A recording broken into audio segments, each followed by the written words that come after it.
आपका सारा रिपोर्ट आ गया है और मैंने सारे रिपोर्ट को काफी बारीकी से जांच भी कर लिया है।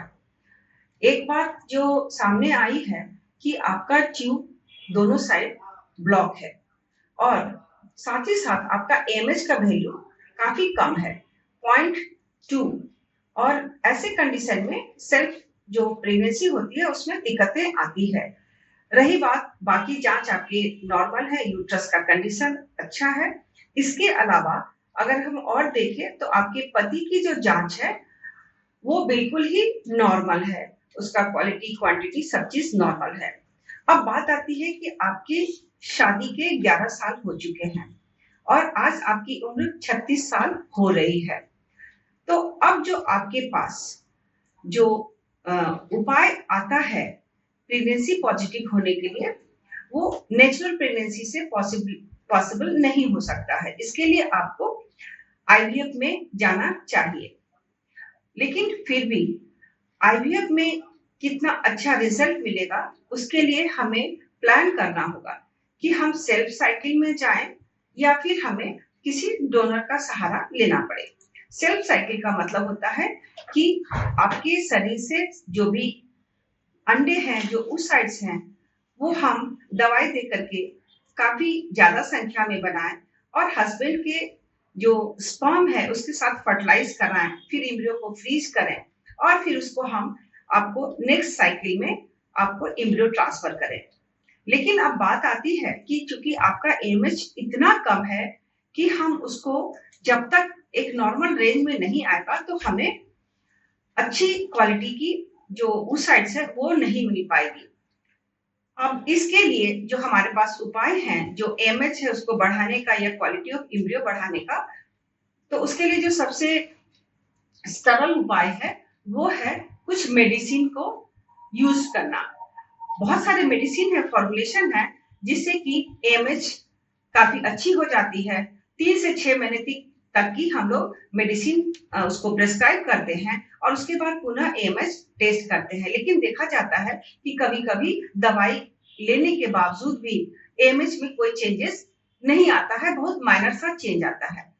फिर उसके बाद हमारे पास क्या उपाय बचता है? तो हमारे पास उपाय बचता है जो आज का एडवांस टेक्नोलॉजी है उसमें हम लोग अपने यहाँ हम पीआरपी टेक्नोलॉजी से एमएच को इम्प्रूव करने का एक जो प्रक्रिया है वो करते हैं।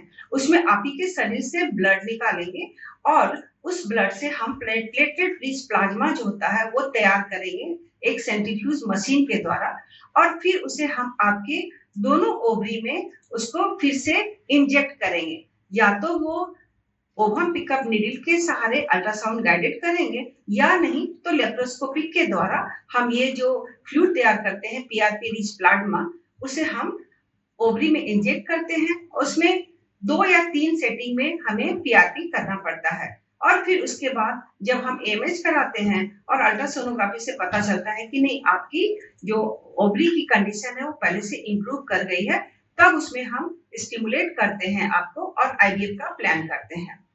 कभी कभी पीआरपी में भी बहुत अच्छा रिजल्ट किसी को नहीं भी मिल सकता है।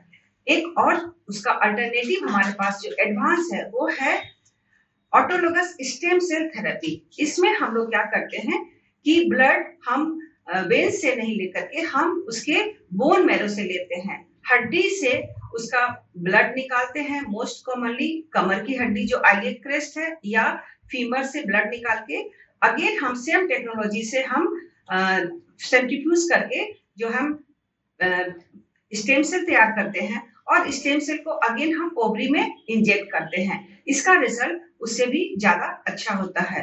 और इन सारे प्रोसेस में नहीं जाते हैं तो हमारे पास एक और है टेक्नोलॉजी जिसे हम डोनर oocytes करते हैं।